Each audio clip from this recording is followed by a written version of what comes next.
कहते हैं कि रात्रि के 4 पहर होते हैं और चारों पहर 4 अलग अलग विभागों में बटे होते हैं, जिसमें सबसे पहला जो होता है वह होता है रुद्रकाल।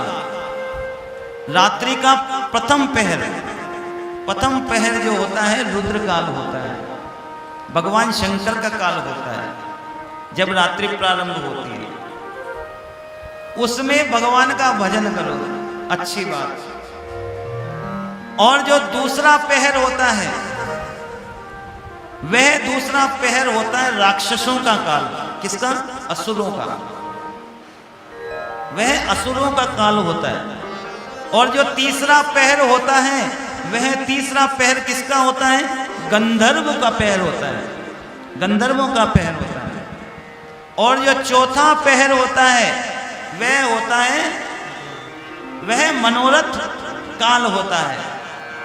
जो व्यक्ति प्रातः काल सूर्य उदय से पूर्व जाग जाता है और भगवान सूर्य का पूजन करके हमारे प्रधान पंच देवताओं का पूजन करता है, उस व्यक्ति को सब कुछ प्राप्त होता है, सब कुछ प्राप्त होता है। सच बात है नहीं है? है नहीं है? ये सच बात है। स्थिति ऐसी है कि जब सूर्य उगता है तब तो हम सोते हैं, जब सूर्य उगता है तब हम सो जाते हैं। तो जो मनोरथ काल है, जिस काल में हमारा मनोरथ पूर्ण होना चाहिए, उस काल में हमें जागना चाहिए, उस काल में हम सो जाते हैं। अब उस काल में अगर हम सो गए तो हमारे पास में क्या बचा? कुछ नहीं बचा, क्योंकि परमात्मा को जिस काल में हमें सब कुछ प्रदान करना है उस काल में हम कहाँ हैं?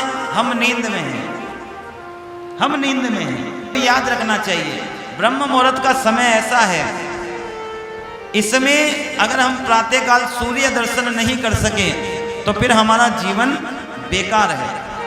रात्रि सोने के लिए बनाई है तो सोना चाहिए, दिन जागने। वैसे तो रात्रि के 4 पहरों में से जो बीच के 2 पहर होते हैं, 4 पहर में से 2 पहर जो होते हैं बीच के, पहला छोड़ दीजिए और चौथा छोड़ दीजिए। बीच के जो 2 पहर होते हैं उसे कहते हैं निश्चित काल। उस निश्चित काल में अगर कोई तप किया जाए तो निश्चित परमात्मा की प्राप्ति होती है और मनोइच्छा का वरदान प्राप्त होता है। इसलिए साधु सन्यासी रात्रि को 3 बजे भगवान का भजन चालू करते हैं। कितनी बजे? 3 बजे। और जितनी भी असुर पूजा होती है वो रात्रि को 11 बजे बाद प्रारंभ होती है। कितने बजे बाद? 11 बजे से लेकर 1-1:30 बजे तक ये सब असुर पूजा होती है। उसके बाद में 2:30 बजे बाद में ब्रह्म मुहूर्त का लगभग काल प्रारंभ हो जाता है। तो भगवान का भजन करने का सबसे उत्तम समय वह है, उस समय भगवान का भजन करना चाहिए। ये बिल्कुल सच बात है।